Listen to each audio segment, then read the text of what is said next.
Bom, vamos lá. Hoje a gente vai dar uma continuidade no nosso estudo da voz do silêncio. E a gente, se eu não me engano, está no verso 55. Vou colocar o slide, tá? Para a gente continuar.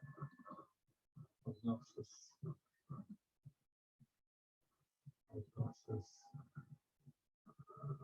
Então, verso 55.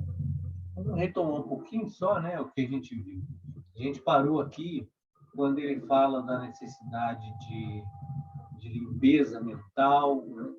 De limpar o corpo, limpar a mente, limpar o coração. A gente falou um pouco sobre compaixão, sobre o amor, sobre a limpeza do coração. Depois, sobre a necessidade de lutar contra os pensamentos impuros, limpar a mente. É o preparo que a gente está fazendo, esse caminho para chegar nesse último estágio, né, de compreensão e iluminação.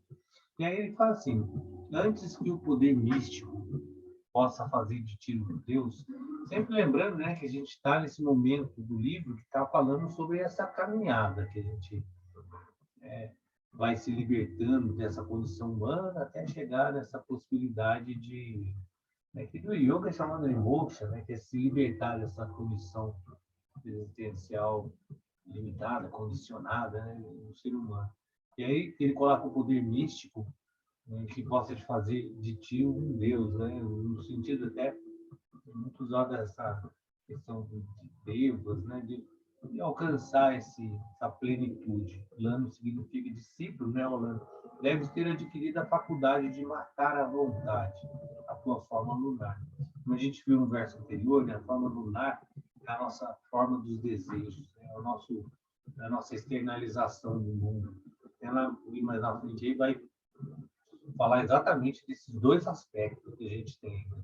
O de observador de alma, que utiliza no corpo e externaliza e fica aprisionado à identificação com os corpos, né? Com o corpo. E que vai ter se desvinculado da outra em algum momento. E esse é um ponto que ele fala, né? Tem que matar essa forma lunar, os desejos, a vontade. Porque agora a gente vai tentar compreender um pouco, né, o que é essa questão dos desejos, porque como o desejo é a fonte da ação, né, nos impulsiona a agir, é praticamente impossível a gente se livrar daquilo que é a própria natureza humana. Né? Sempre aquela frase: não desejar é um desejo. Então é impossível a gente se libertar de uma estrutura que basicamente nos fundamenta e fundamenta a ação. Então, como compreender, né, matar as vontades, né, essa forma lunar que é composta pelos desejos? Então, no yoga, a gente tem um termo que é a parigra. A parigra significa exatamente controlar os desejos. Ele está lá nos yamas, que são os grandes votos, né, que é o princípio da prática do yoga. O yoga se desdobra em 8 membros, né, de prática, e o início é tido como os yamas, que são chamados os grandes votos, que é não roubar, que é a verdade, a ahimsa, controle da energia sexual, falar a verdade, e a parigra, controle dos desejos. Sati, a verdade, a ahimsa, asteia, brahmacharya, controle da energia sexual, falar a verdade, não violência, e controle dos desejos. Bom, uma das formas de compreender controle dos desejos, né, como está no texto aí, matar a forma lunar é não viver pela satisfação dos desejos. Significa possuir sem apego. Então, a gente, como está aí, não colecionar coisas para ter sem usá-las. Né? O que a gente vai fazendo? A gente vai criando cada vez mais subjetividade nos objetos, nas pessoas, e vai, na verdade, colecionando um monte de coisas que não são necessárias. E esse é o ponto de Aparígara, do controle dos desejos. A gente deve ter desejos e qualificar os nossos desejos. Então, quando a gente entende, até a Elise falou sobre o sábado no curso a gente estava conversando um pouco também sobre isso. Essa capacidade de utilização da energia. A gente nasce, tem um volume de energia. Né? No yoga é tido como se fosse uma pilha. Você vai gastando a sua energia, acabou, morreu, acabou o seu tempo. Qual é o grande é, esforço que a gente deve ter na nossa existência? É a escolha aonde eu vou colocar a minha energia, porque ela é uma só. Então, quando eu desenvolvo essas ideias, né, e começo a ter esse sentimento de posse sobre coisas que eu não uso, né, e coloco subjetividade nessas coisas e me apego, né, eu vou demandar energia para ter, para manter. E essa energia é a mesma que eu vou ter para todas as funções da minha vida. Então, a qualidade de discernimento, né, de equanimidade, que é exclusivamente yoga, né, basicamente é o yoga, é justamente para que a gente vá desenvolvendo essa qualidade de escolha. E aí, como está uma frase bem importante aí no texto, né, que é o finalzinho do primeiro parágrafo, de nada serve o que não usamos, e só quando a gente tem a capacidade de percepção do supérfluo, né, de análise de onde eu estou desprendendo minha energia, a gente começa a ter a capacidade de perceber o que realmente tem valor. Bom, qual é o princípio? Eu desenvolvo uma ideia, acredito nela e gasto energia para corroborar essa ideia que eu acredito qualquer que seja. A capacidade de discernimento é eu exatamente entender quais são os objetos e as pessoas, porque os apegos são objetos, crenças, filosofias, pessoas, qualquer coisa que a gente desenvolva e se apega, e que aprende, e que não coloca em prática. Quais são as coisas que eu vou realmente, né, demandar energia para manter e para desejar? Esse é o ponto fundamental de Aparígata. Então, o que acontece, né? Somente quando eu consigo desenvolver com clareza os objetivos, aonde eu quero chegar, eu vou ter clareza nas ações que eu vou desenvolver para chegar nesse objetivo. Então, é muito importante, né, que a gente reflita sobre quais são os verdadeiros objetivos da nossa vida. Até no curso de condicionamento, a gente conversou bastante sobre um valor que a Ananda Sarasvati coloca como fundamental, que é uma mente estável e em paz. Porque todo o resto se deriva da mente e da forma como a gente compreende o mundo. Quanto mais a mente tiver numa estabilidade e paz, mais capacidade, né, de desenvolver qualquer outra coisa eu tenho. Então, esse é o ponto da gente parar, né, desenvolver uma meditação, uma análise profunda, chamada Yoga Vichara, né, essa análise de quais são os meus reais objetivos. O que realmente eu quero, né, na minha vida como prioridade. Se você falar a prioridade é ganhar dinheiro, toda a sua energia vai ser desprendida para você ganhar dinheiro. Se você falar a minha prioridade é ter uma família, ou viajar, ou ficar, enfim. Se for definida a prioridade com esses objetos externos, você vai ter que gastar toda a sua energia para realizar isso, porque isso vai motivar seus desejos, vão motivar a sua ação. Então, o que é a Aparígata? A Aparígata é essa capacidade de discernimento, de análise, de exatamente eu possuir aquilo que eu preciso e que eu uso. O difícil é a qualidade de definir o que realmente eu preciso, o que realmente eu quero na minha vida. Então, esses são os pontos que eu acho que é o primeiro princípio de reflexão, né, dentro dessa colocação. Antes de você, que o poder místico possa fazer sentido em Deus, percebe que essa colocação do verso é extremamente clara, né? Porque antes de você se tornar um iluminado, você deve adquirir a faculdade de resolver esse problema das suas vontades, porque as vontades vão encaminhar as suas ações, o seu caminho. E aí vem embaixo, no título, da Árvore dos Desejos. Tem uma história no yoga que ela fala assim: um homem foi caminhar e acidentalmente ele entrou no paraíso. E depois de uma longa caminhada, ele se sentiu cansado e pensou: eu gostaria de descansar em algum lugar. Ele estava no paraíso, não sabia. E aí ele viu uma grande árvore, uma sombra, qual tinha uma grama embaixo, uma cerca. E aí ele foi, deitou e dormiu sobre a árvore. Depois que ele dorme sobre a árvore, depois de algumas horas, né, ele acorda descansado e pensa: ah, eu estou com fome e gostaria de alguma coisa para comer. E aí, imediatamente, aparece um monte de coisas para ele comer. Tudo que ele gostava. E aí ele pensou, né? Engraçado, simplesmente apareceu na minha frente. E aí ele fala: eu queria alguma coisa para beber. E aí aparece tudo que ele quer para beber. E ele pensa: o que será que está acontecendo? Pedir comida, a comida aparece. Pedir bebida, a bebida aparece. Eu acho que tem algum fantasma aqui. E os fantasmas aparecem. E aí ele olha os fantasmas e vê e fica perturbado e fala assim: talvez esses fantasmas vão me torturar. E os fantasmas começam a torturar ele. E aí ele fala assim: nossa, esses fantasmas vão me matar. Os fantasmas matam. Essa historinha é muito bacana, porque ela fala exatamente a mente estabelecida no sistema da árvore dos desejos. Quando a gente tem uma mente, e aí volta ao parágrafo que está aí, né, no slide, a gente tem que levar a mente a um estado de paz, não um estado de loucura. Grande parte da nossa vida, a gente está sobre a árvore dos desejos. Se você pensar um pouco, fizer uma análise retroativa da sua vida, basicamente, grande parte das coisas que você vivenciou e que você está vivenciando, de alguma forma, você já concebeu essa ideia na sua mente. Então, essa historinha das árvores do desejo, que é bem interessante, porque o que está muito ligado ao primeiro parágrafo, o controle dos desejos. O que realizam as nossas ações? O princípio de bem-estar e aquilo que eu atribuo como valor e que desenvolve meus desejos, e que desenvolve as minhas ações. As minhas ações, elas conduzem a um resultado que é o princípio básico da existência do universo, que é o karma, ação e reação.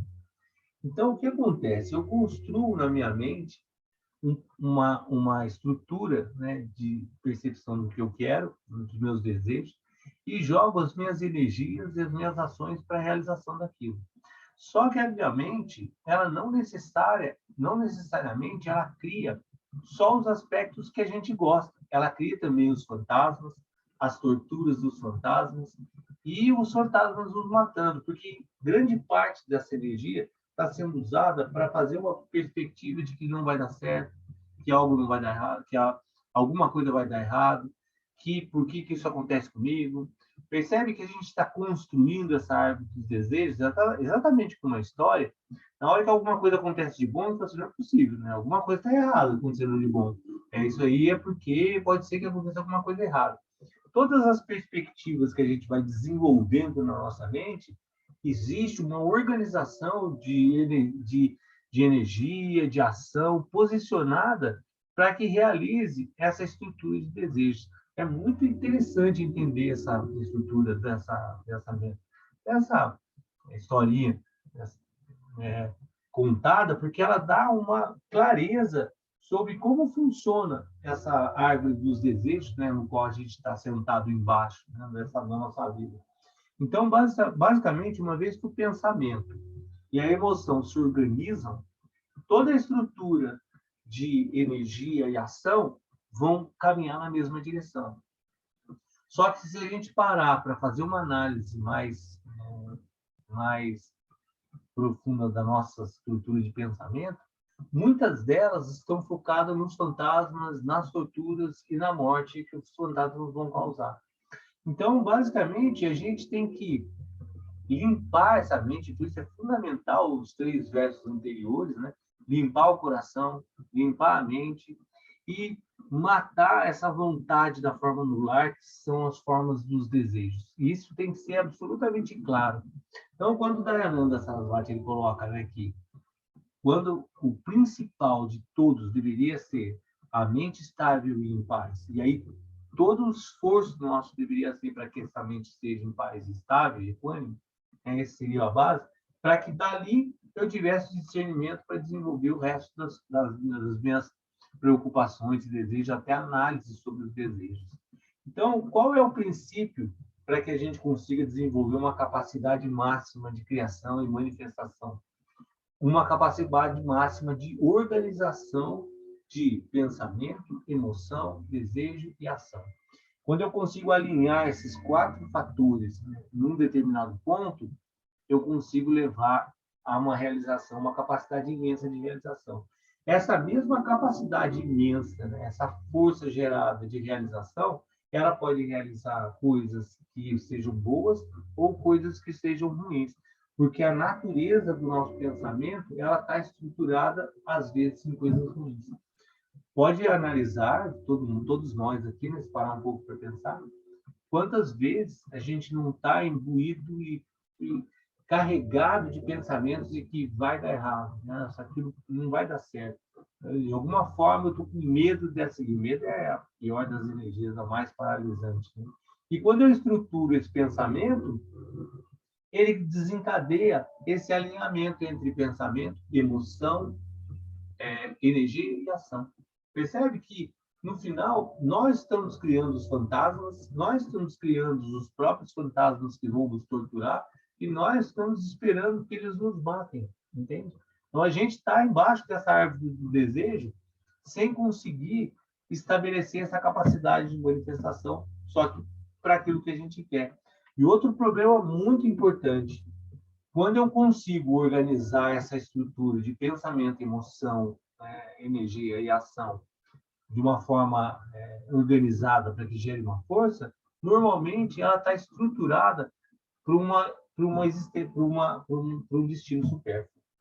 Então, eu gasto toda a minha energia ou criando os fantasmas ou direcionando essa energia para uma ação supérflua. E aí, quando eu consigo conquistar aquela ação, eu olho e falo assim, nossa, beleza. E aí, eu gero outra ação supérflua. E aí eu consigo pegar a energia que é uma só, uma pilha que eu tenho, e ir gastando a energia para livrar os fantasmas que eu criei, ou para ter conquistas daquilo que não servia para nada no final, no que eu não vou usar. Percebe o grande engano no qual a gente se enreda e perde muito da nossa energia e do nosso tempo e não consegue essa capacidade de manifestação para o lado correto. Então, daqui, e voltando à frase, né? Antes que o poder místico, né, te faça um Deus, é extremamente necessário adquirir a faculdade de matar a forma lunar, a vontade da forma lunar, que é conquistar essa estrutura de desejos para que a gente consiga fazer esse alinhamento. Eu vou ver uma pausa aqui, porque é bem bacana, se alguém quiser fazer algum comentário, que essa compreensão dessa estrutura é bem assim, entendeu isso, entende grandes aspectos da vida, de por que as coisas acontecem de determinadas formas. Fiquem à vontade para perguntar, por favor. Danilo, eu achei bacana essa historinha aí, É, que vai desencadeando. Mas se for pensar, né? Porque vivemos muito no modo ali racional, sempre tentando colocar uma lógica. Então ele foi pensando, opa, apareceu comida, apareceu água. Ele foi indo só na parte lógica, né? E acho que o ideal seria, né, sair um pouco dessa lógica, parar de ficar tentando colocar tudo dentro de caixinhas estruturadinhas, assim, isso aqui faz lógica para mim, vou nisso. é. Né? Porque a gente trabalha o tempo todo dessa forma, tentando achar lógica nas coisas. Mas Então, teria que ser uma coisa mais sublime a isso, né? Não sei. porque a lógica que você está colocando, racional, ela às vezes caminha para o fantasma. Percebe que a lógica que ele usou, exatamente a estrutura do raciocínio que está falando, eu veio comido, mas não pode ter vindo comigo. Aí veio bebido, mas como assim veio bebido? Só pode ter fantasma, percebe? Exatamente a mesma estrutura que você está usando. Quando ele usou a lógica racional, a lógica só tem uma forma, é fantasma. E aí, se o fantasma não apareceu, os fantasmas vão me torturar. Percebe que a linha racional dele levou aqui, no final, o fantasma matasse ele, que essa alusão, né, essa alegoria, ela é feita por quê? Porque quando a gente está, primeiro, desenvolvendo esses desejos e vontades para uma coisa supérflua, gasta um monte de energia para quando chegar à conquista, não era, né? Vai ter que ser outra, porque aquilo não realizou nada. Eu quero tanto uma coisa, você consegue aquilo, aí você vai tentar outra, cai naquele que a gente viu antes, né? Que é essa constante, como se fossem vários demônios matando todos os dias. E aí, quando você consegue algo, você começa a usar o raciocínio e fala assim, não, mas não é. Porque lá na base disso tudo, quais são a busca? É ser feliz. Né? No final, tudo que é feito de alguma forma é para ser feliz. E aí, voltando à sua lógica que você colocou, que é bem interessante esse raciocínio. A lógica é, abaixo desse nível qualquer de ação, né? Abaixo no sentido inconsciente, eu estou querendo ser feliz. E aí eu desenvolvo um monte de ações, um monte de ideias para o que é ser feliz. E aí ser feliz é ter um celular X. Aí eu vou lá e demando um monte de energia para aquilo. Só que essa energia, ela se torna quase também que inconsciente, porque quando eu determino que ser feliz é comprar um celular X, o que acontece? Aqueles 4 itens, emoção, né, desejo, tudo se alinha. A força, toda a minha energia se alinha para que eu compre o celular, de forma inconsciente até. Então, na verdade, eu vou estar guardando dinheiro, eu vou estar fazendo. As ações vão ter que ser constantemente feitas para que eu consiga atingir aquela meta que eu coloquei. E aí a meta é como se eu tivesse na árvore do desejo, de forma subliminar, né? Não é a palavra mais correta, mas de forma eu vou realizando. Quando eu vejo, a comida aparece, a água aparece, o telefone aparece. Nossa, eu consegui comprar o telefone. Foi esforço, eu fiz isso e aquilo. Os astros conspiraram para que eu conseguisse. Só que quando você consegue, aí você olha aquilo e fala assim, não, mas eu não sou feliz.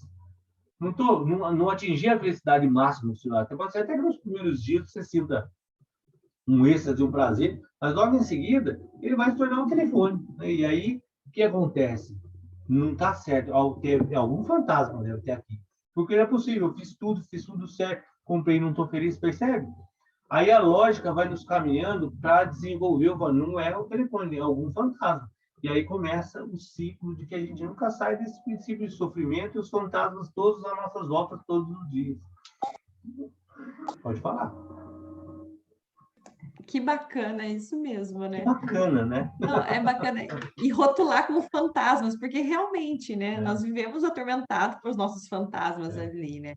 Eu estou falando assim no geral, mas, é, mas basicamente é, né? exatamente.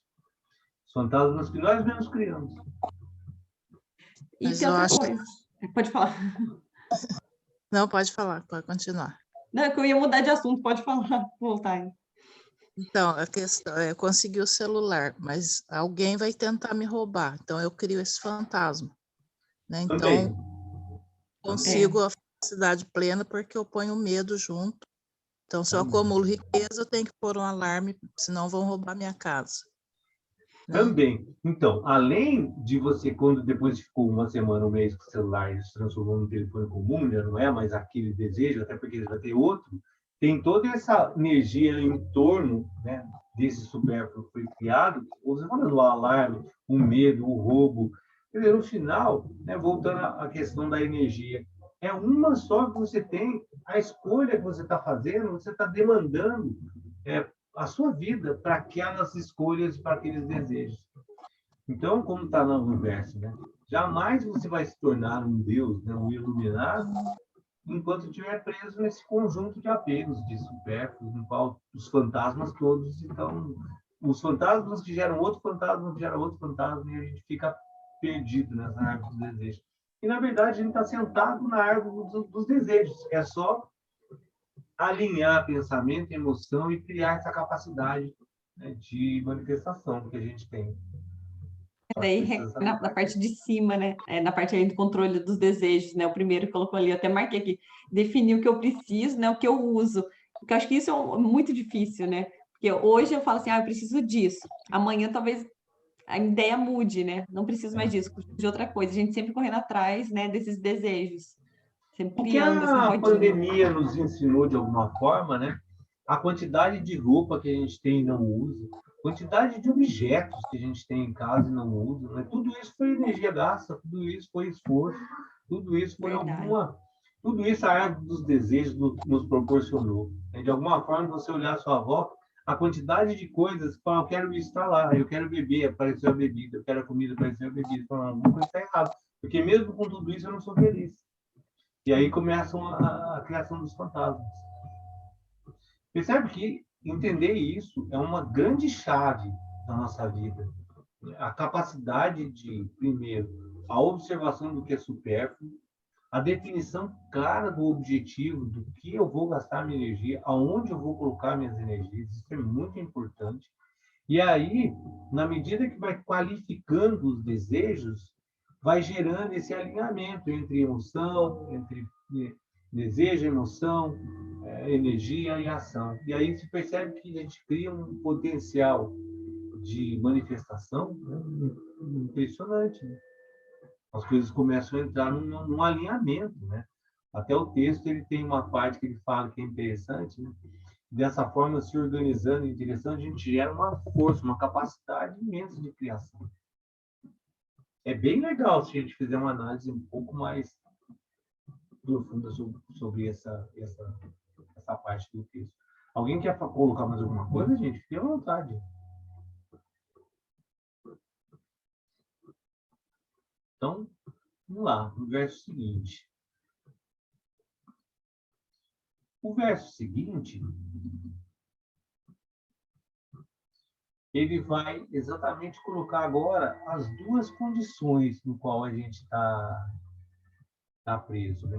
Então, a primeira coisa que ele fala, né, é antes de eu poder isso, precisa a vontade do lunar. A gente fala da estrutura dos desejos e desse alinhamento necessário entre pensamento, emoção, ação e desejo e ação. E aí, no verso 56, ele vai falar assim: o eu da matéria e o eu do espírito jamais podem reunir-se. Um deles tem que desaparecer. Não há lugar para os dois. Olha que bacana isso, porque a discussão que a gente estava tendo anteriormente era de fazer um alinhamento, né, definição dos desejos e traçar um alinhamento para a capacidade de manifestação. Só que a gente tem duas coisas, né? E essa frase de Shri Atman, que eu achei muito legal estar colocada aí: a vida é sobre um ser deslocado fora do centro e voltar para o centro. A gente tem, eu fiz em algum curso, algum momento, né, alguém já deve ter visto esse quadrinho que eu vou colocar outro embaixo, mas que é bem claro para mostrar esse movimento sobre ser deslocado fora do centro e voltar para o centro. Então, esse comentário está assim: o eu da matéria é aquele que está preso externalizando, que é esse da vontade, que é esse corpo lunar, que está sempre externalizando para os desejos. O eu do espírito é o que se volta para a interiorização, que é o que a gente pode chamar da alma, que é essa voz, né, do silêncio que a gente está buscando nessa caminhada, né, que é o título desse livro. E eles caminham de lado oposto. Enquanto um está buscando, que é chamado no yoga de Ananda, essa bem-aventurança, essa paz, essa estabilidade, o outro está buscando satisfazer os desejos do lado externo. Um está absolutamente, né, sobre um aspecto mental. O que a mente define, a mente e os desejos, que é a nossa existência mais animal, satisfação dos desejos. O outro está buscando absoluta paz, estabilidade e quietude. Quando a gente desenvolve a capacidade de perceber a ilusão desenvolvida pela mente, que é essa criação, né, do que a gente estabelece como felicidade, enfim, toda essa concepção mental externalizada, que é colocada anteriormente como supérfluo. Quando eu consigo reconhecer aquilo que é supérfluo e aquilo que eu busco exatamente, que é estar em paz, que é estar em estabilidade, em harmonia, que é o buscar da Ananda, né? Eu posso começar a desenvolver um novo comportamento. Porque o meu comportamento, ele é estruturado, e a gente viu nos versos anteriores, a sequência de versos, gente, esse livro é realmente uma bênção. A sequência de versos, ela é muito bem estruturada, porque lá quando a gente viu nos versos anteriores, que aquele pingo de orvalho, né, quando nasce, cai no lodo e se torna imaculado, se torna com o lodo, né, sujo, né, que a gente até fez a comparação com o nascimento. Então, pensa assim, né, nós somos um observador, uma alma que se utiliza de um corpo para experienciar esse mundo, uma mente. E aí o que acontece? A gente entra num veículo, né, no Sharira, nesse veículo, nasce, e aí já começa a se contaminar, o que a gente viu nos versos anteriores, começa a se contaminar com a cultura, com toda a medida que a gente entrou nesse mundo, já está sendo sujo por essa lama, né, que é muito usada a flor de lótus, né? Você nasce da lama e alcança essa plenitude, mesmo em toda essa sujeira, sem se envolver com ela, que a gente viu o Queixara, né, o caminhante do céu que caminha sem pisar as águas, sem tocar nas águas, vários exemplos, né, dessa capacidade que a gente tem de, apesar de estar envolvido em toda essa ilusão, atravessar isso e alcançar uma iluminação, né? Uma capacidade de plenitude. Então, o que ele está falando aí é que quando a gente nasce, a gente já está preso culturalmente, de várias formas, a essa externalização, buscando desejo, buscando todo esse princípio ilusório. Então, eu vou caminhar sempre no lado externo. Né? Quando a gente começa a ter a capacidade de observação, eu já falei isso, né? São um dos grandes pontos que é tido na tradição como renascimento, né? Por isso o nome espiritual e tal. Em algum momento da vida, você fala assim, não, não é isso, né? Não é isso. O que eu busco é interno, o que eu busco é essa capacidade de estabilidade, de paz, de harmonia e felicidade. É minha mente estável, paz e equânime. Quando eu começo a desenvolver essa percepção, eu começo a ver que aquele movimento externo não era, ele era ilusório, né? Supérfluo, e eu começo a determinar uma outra realidade. O que acontece? Começa a se desenvolver um novo comportamento. Né? Eu começo a pegar essa energia que a gente falou anterior, esse alinhamento entre pensamento, emoção, desejo e ação, esses 4 elementos, eles começam a se direcionar para outros lados e não mais aquele. O que a gente está falando é absolutamente natural. No começo, a gente precisa passar por um processo de externalização, de busca, para até saber aquilo que eu quero e o que eu não quero. Então, não tem como, ou raros exemplos, né, dos santos, etc., que já nascem com outra perspectiva. Mas, fora isso, os seres normais, eles vão nascer, vão se externalizar, vão buscar um monte de coisas, vão bater um monte de cabeça, e daí, num ponto, ele começa a revoltar, reinteriorizar. Né? Por isso, a vida está deslocado fora do centro e depois voltar novamente para o centro. Quanto antes a gente conseguir desenvolver essa capacidade de análise, equanimidade, estabilidade, percepção do supérfluo e desenvolver esse novo comportamento, menos energia eu vou gastar, mais qualidade de vida eu vou ter em todos os sentidos, né? Em sentido de saúde, estabilidade, e mais capacidade eu vou ter de encontrar essa paz em um tempo menor. Quanto menos eu conseguir isso, por isso que ele fala, né? Um deles vai ter que desaparecer, não tem lugar para os dois, porque enquanto eu estiver externalizando, eu não vou encontrar essa estabilidade. Então, eu vou ter que achar um lugar para voltar, né? E que eu volte a... E aí eu pegue todo esse equipamento, mente, corpo, e tudo isso que eu tenho, né, disponível para experienciar esse mundo, e ao invés de eu usar ele para satisfazer o próprio corpo e a mente como um animal, eu pego esse corpo, essa mente, esses instrumentos todos, e começo a trabalhar para satisfazer a minha existência como observador, como alma, como testemunha. Aí eu começo a escutar a voz do silêncio, que é eu não estar absolutamente externalizado. Esse quadrinho embaixo reflete exatamente essa estrutura que eu estou falando de forma visual.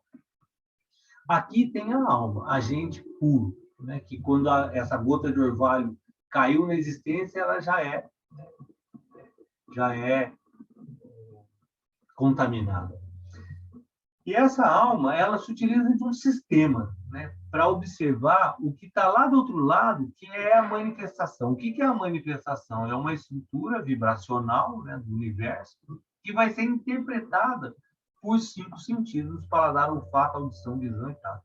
Eu tenho 5 instrumentos para captar essa manifestação, né, e jogar isso para dentro, para uma coisa que é chamada de mente, que armazena todas essas informações.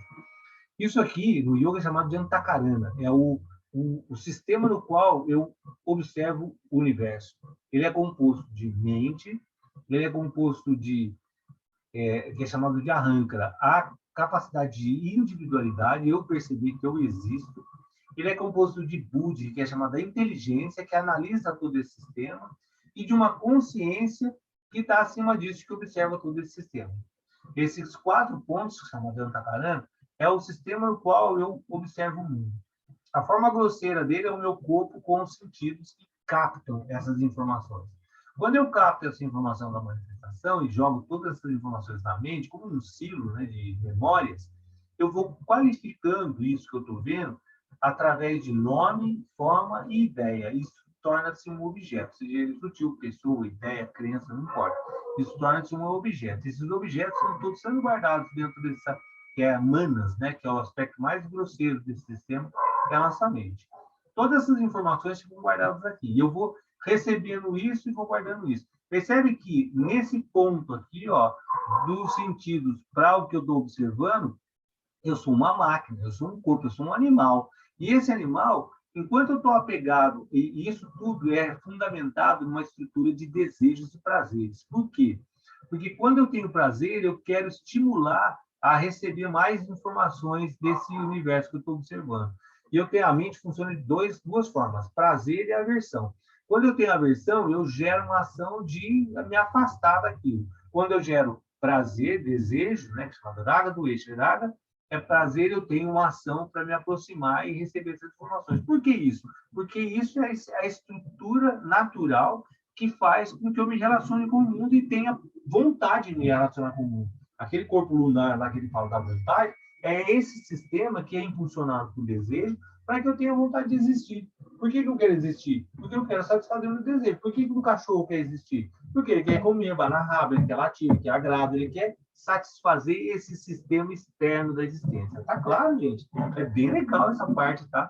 Porque fica muito claro como é que a gente se relaciona com o mundo. Então, se você pegar o pernilongo, o cachorro, qualquer ser, ele vai ter um sistema, né, que interrelaciona com o mundo através de desejo em relação com prazer, para que ele tenha vontade de existir. Então, esse quadro, né, da mente para o lado direito, aí, né, que a gente está olhando, para o lado da manifestação, ele é absolutamente animal, ele é uma estrutura natural. É animal, não estou falando no sentido de natureza. A natureza é impelida a agir, a gerar prazer, desejo, para que eu tenha vontade de manter-me nessa existência. Porque se eu olhar para o mundo e não tiver nenhum desejo, nenhuma vontade, não quiser comer, não quiser fazer nada, ou um dos sentidos sentir prazer, o que acontece? Eu gero um princípio de afastamento total e aí eu perco a vontade de viver. Eu entro num princípio profundo de depressão. Eu não quero mais me relacionar com o mundo externo, porque todas as projeções que eu coloco externas são negativas. E aí o que acontece? Eu entro num profundo processo depressivo, no qual eu não quero existir mais. Então, essa abertura natural da natureza, ela é um florescer, ela é natural, essa busca constante, porque eu quero viver, eu quero satisfazer desejo. Só que nesse ponto, o que eu sou? O eu da matéria. Eu sou a existência física. Enquanto eu sou a existência física, está tudo certo, eu sou a natureza. Qual é a diferença minha para o cachorro? Minha para qualquer outro animal ou ser? Eu consigo observar isso, eu consigo detectar essa existência do eu da matéria. Quando eu consigo perceber essa existência, o que acontece? Eu saio da condição animal e me encontro numa condição humana. E aí eu falo assim, eu sou um ser humano. Por que eu sou um ser humano? Porque eu consigo me perceber não mais como animal. E aí o que acontece? Eu começo a ter uma capacidade, que é chamada de vichara, que eu falei, né? Uma capacidade de análise sobre as condições animais que me fazem manter um nível de sofrimento, essa busca constante por prazer. E aí o que acontece? Essa estrutura de pensamento que liga todo esse armazenamento de informação da mente com o que a gente chama de buddhi, a inteligência que é algo que está além da mente, né? Com aquela metáfora lá, né? A inteligência é o cocheiro que segura a rédea, que é a mente que está segurando os cavalos que são sentidos. Essa metáfora, né, é muito bacana. E aí, quando eu consigo, né, pegar minha mente, né, e essa estrutura, o que faz ligar tudo isso que eu estou falando? Pensamento. O pensamento é o fator que faz com que desencadeie todos esses fluxos, né, que nos faz perder a qualidade de análise de tudo isso, porque eu fico preso aos fluxos de pensamento e a essa condição existencial de animal que está sempre buscando desejo e prazer, que é da natureza. Então, quando eu faço isso, o que eu faço? Eu começo a tentar controlar essa estrutura de pensamento, esses fluxos que me levam lá na frente a uma ação no qual eu não tenho controle, porque um pensamento puxa outro, eu não tenho controle mais. Então, o que eu faço? Eu começo a recolher, e aí volta aquela frase, começa a deslocar, que eu estava no centro, então indo para fora, a voltar novamente para o centro. E aí o que acontece nesse processo de internalização, que é chamado de pratyahara, que a gente viu no próprio texto aí da Voz do Silêncio em algum momento, né?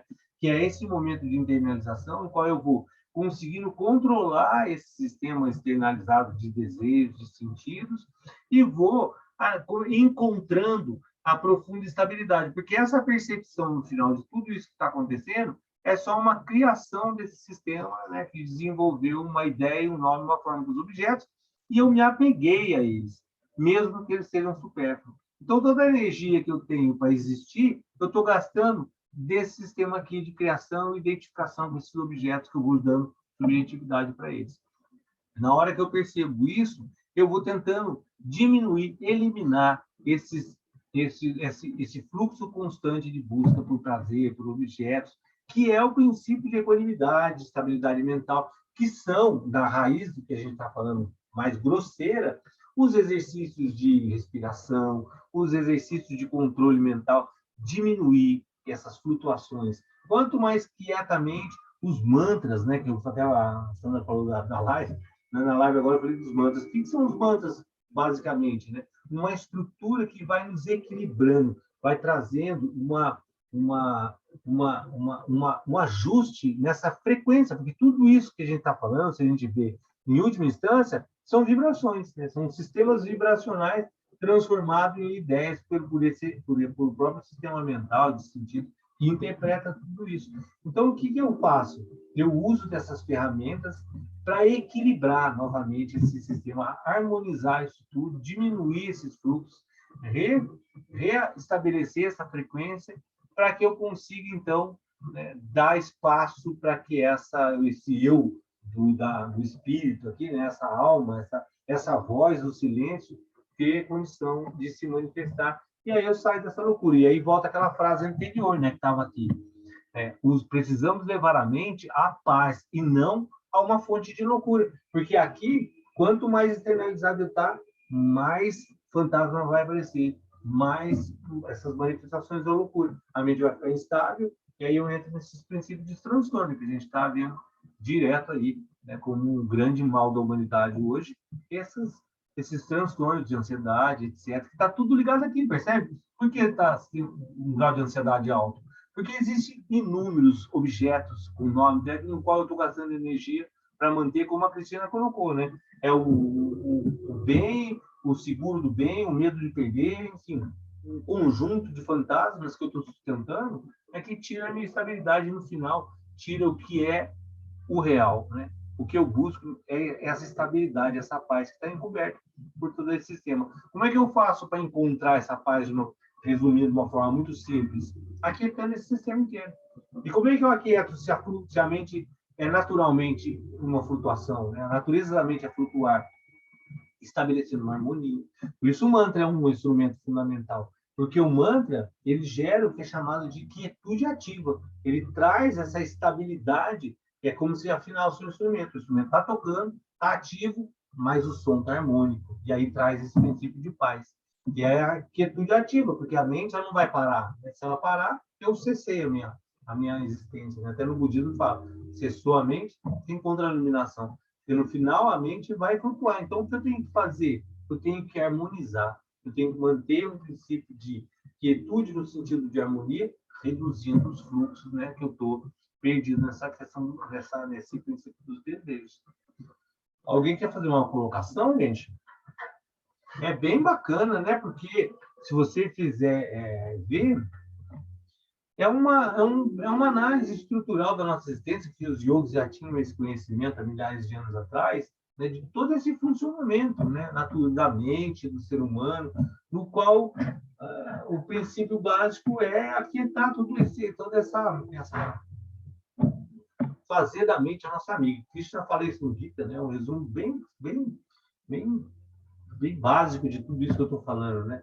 Todo esse sistema pode ser o meu inimigo e gerar os fantasmas, ou ele pode ser meu amigo e gerar uma qualidade de desejo, de ação, que vai me trazer paz e não loucura. Pode falar, gente, fique à vontade aí. Se alguém tiver alguma dúvida sobre esse mapinha, sobre essa...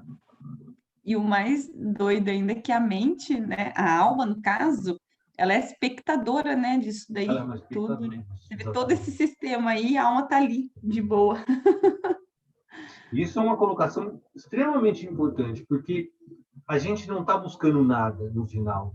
Isso que a Elis colocou é extremamente importante entender que não existe um movimento de desenvolvimento, existe um movimento de aquietamento, porque a alma ela só está observando. Então, a gente não tem que conquistar nada, a gente tem que simplesmente deixar com que se manifeste a nossa pureza existencial. Já é. Ela está sentada dentro da carruagem esperando acabar essa loucura para encontrar o que a gente mais busca, que é a paz, essa estabilidade. Danilo, não tem uma imagem dessa do... Você sempre fala, eu sempre acabo esquecendo, quando você fala, eu anoto de novo. Alguma imagem dessa da alegoria do cocheiro, para saber o que é o quem? Tem sim. Fala, foi no grupo lá. Uma Ah, imagem que tem a legal. carruagem, cocheira, arranca, a mente, tinha os cavalos, os sentidos, tem sim. Eu até Acho tenho. muito bacana. É muito bacana, muito legal. E é muito interessante, né, essa compreensão. O Dalai Lama fala, né, um dos princípios da meditação é você reconhecer isso. Porque quando você aquieta a mente, né, num estado meditativo, e reconhece que toda essa busca externalizada, toda essa loucura que a gente vive, na verdade já está toda a conquista dentro da gente, que é exatamente o que a Inês falou, a alma já está lá, só observando tudo isso. Olha a quantidade de esforço e energia que vai se economizar em uma existência inteira para descobrir que, na verdade, eu sou feliz eliminando essa viagem e encontrando essa voz do silêncio aí, que está sendo colocado como título desse livro. Percebe que, no final, toda essa epopeia que a gente desenvolve da nossa vida, ela pode ser resumida num encontro da nossa realidade. Isso é falado por vários yogas, né? Por várias filosofias e grandes almas, é que no final encontra o que está dentro de você, que essa é a voz que deve ser ouvida, e isso é a grande perspectiva de estabilidade, de paz, de tranquilidade, quando o mundo não te contaminar mais. É o princípio de andar sobre as águas, que é o princípio de não... que é a flor de lótus, que é tão usada, né, como expressão linguística na tradição védica, né? Quando a gente conseguir atravessar essa lama, fora dela a gente vai encontrar o que a gente está buscando constantemente com essa loucura na nossa mente. Pode perguntar, gente. Fique à vontade, a interação de vocês é fundamental.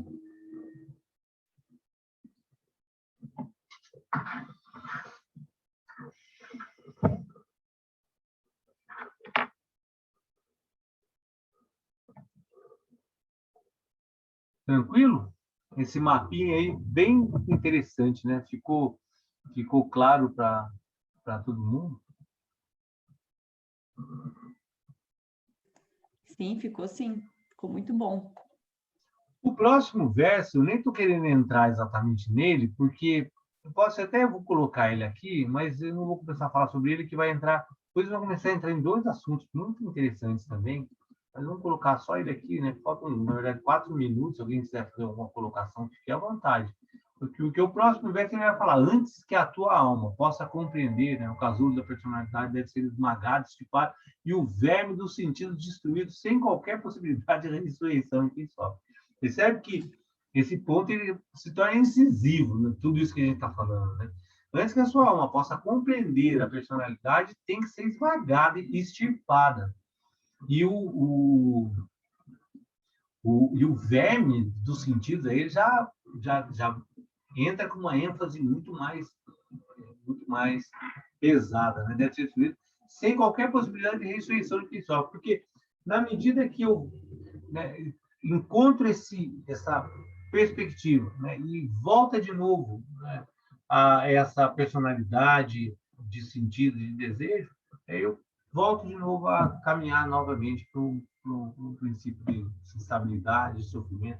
Os fantasmas voltam na hora. Essa alegoria do fantasma eu acho que é espetacular, porque o fantasma ele surge do nada. Então está tudo bem, surgiu o fantasma. O fantasma é aquela expressão que é usada nessa árvore do desejo, que é muito, muito interessante, né? Está tudo bem, mas em um segundo não está mais. E aí não pode se trilhar o caminho antes de se transformar no próprio caminho. Vou deixar esse verso realmente para outro, porque esse verso é muito legal também. Ele traz uma reflexão muito bonita de entrega, de conexão. Mas a gente fechar esse encontro de hoje, né, mais fundamentado qualidade de observação dos fantasmas que a gente gera. E essa visão de fantasma, ele é extremamente boa, porque o fantasma é aquele ser que não existe e que aparece do nada. Tá tudo bem, não tá mais. Na medida que eu conseguir realizar qualquer coisa que seja, em um segundo já está tudo destruído, os fantasmas já estão lá torturando, matando a gente novamente. Né? E isso surge dessa incapacidade que a gente tem de se desvincular dessa estrutura de vontade, de desejo, de supérfluo e começar a focar naquilo que realmente é importante. Lembre-se, é uma energia só. Aonde você coloca é aonde você está gastando aquela que você ganhou para viver essa vida. Danilo, você me fez até feito uma colocação falando que a gente aprendeu muito, né? Refletiu bastante sobre esse período de pandemia, né? A questão do supérfluo e tudo mais, né? Aí a gente fica pensando, quanto das pessoas que limparam suas casas, porque ficaram mais tempo dentro de casa, né? Colocaram as coisas mesmo para fora, e como a gente percebeu que o que importava mesmo era quem estava junto com a gente, né? Nesse período todo, né? As pessoas que nos fazem companhia, e como que a arte, né? O entretenimento faz falta na nossa vida, não sim as coisas materiais. Você podia estar assim, o seu carro estava na garagem, a televisão ali na frente, o celular na mão, a impressora, o computador, tudo, mas faltava algo, né? Faltava sair, ver gente, É interações, exatamente esse arte, né? reflexo de análise do que realmente é importante. Né? O que é, quando a gente elimina o supérfluo, só que a gente vai ter capacidade de começar a tentar entender o que é real, né? O que é verdadeiramente importante na nossa vida. E esse ponto, né, eu acho que duas, talvez mais, reflexões que a gente pode tirar desses versos, né? Talvez mais de duas, com certeza. A primeira é, nós temos uma quantidade de energia só. Então, aquilo que a gente está gastando é o que você vai perder da sua vida. Então, pensa onde está sendo colocada a sua energia. O segundo é essa eliminação de supérfluo para que a mente consiga encadear pensamento, emoção, desejo e ação. Encadeou esses quatro, é o poder de manifestação. E analisar o quanto esses quatro estão criando fantasma, ao invés de realizar algo que seja útil. Então, é assim, parar um pouco, né, para reavaliar quais são os nossos objetivos verdadeiros, aonde está a nossa energia, quais são esses supérfluos, onde estão esses fantasmas, e tentar controlar um pouco, né, a criação de fantasmas, diminuir o número de fantasmas nas nossas vidas. Talvez conseguir chegar na percepção para daí então chegar na real vontade da alma de cada um, que é a felicidade. Né? Porque essa percepção que você colocou que vai determinar tudo isso que a gente está falando, as energias, esse alinhamento entre pensamento, emoção, ação, desejo. E no final, é a gente que está alinhando esse emoção, pensamento para gerar o fantasma. O fantasma é a nossa criação. Em algum lugar eu coloquei isso, não me lembro quando, nem aonde exatamente. Foi mesmo? Não vou lembrar agora. Mas, basicamente, é essa expressão, né, de nós estamos criando... não lembro aonde que eu coloquei, mas, enfim, o que eu coloquei foi tudo isso que a gente está desenvolvendo é mental. É a mente que cria. Poderia ser outra coisa se a sua mente tivesse voltado a outro aspecto, a outras compreensões. Então, desenvolva o seu sonho, não dos outros. Né? Use a sua vida para criar o melhor sonho possível. Já que a gente está vivendo um grande sonho, e essa é a grande analogia no qual a gente um dia vai despertar dele, né? Esse é o sentido até de Buda, o texto que a gente está usando é budista. Buda é despertar. Então, antes de eu despertar, crie o melhor sonho possível. Não entra no sonho dos outros e fica desenvolvendo uma ideia de uma vida, gastando aquela energia que você ganhou, né? Você tem uma pilha, ganhou essa pilha, use ela da melhor forma possível. Construa o melhor sonho possível, com a melhor qualidade de percepção da existência. Senão, você vai gastar a sua existência à toa, sonhando o sonho dos outros. O pior é isso, né? Ainda tudo é uma grande viagem, então você vai entrar na viagem que não é nem a sua.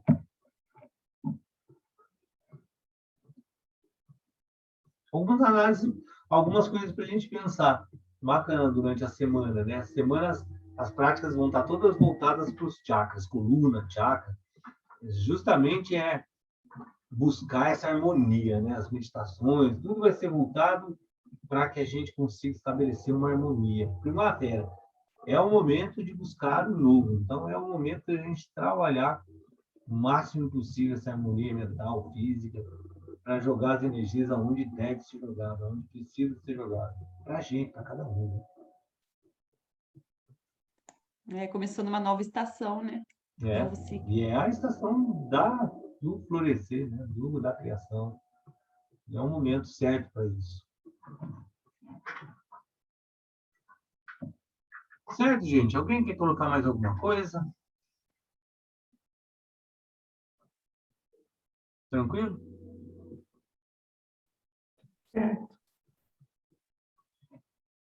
Então, gente, uma boa semana para todo mundo. Essa semana teremos um movimento dos chakras. Quarta-feira, uma meditação justamente Gayatri, Savitri, pedindo para o sol nos iluminar e a gente ter os melhores discernimentos da vida. Todas as práticas vão ser voltadas no que a gente está falando hoje. Engraçado que nem foi muito pensado o tema que a gente vai conversar hoje com as práticas, mas é absolutamente interligado o que a gente vai fazer durante a semana, o que a gente conversou hoje. Legal. Joia, gente? Tudo jóia. Boa noite para todo mundo. Boa noite. Muito obrigada. Boa noite, obrigada. Obrigada. Até amanhã, se Deus quiser. Até amanhã.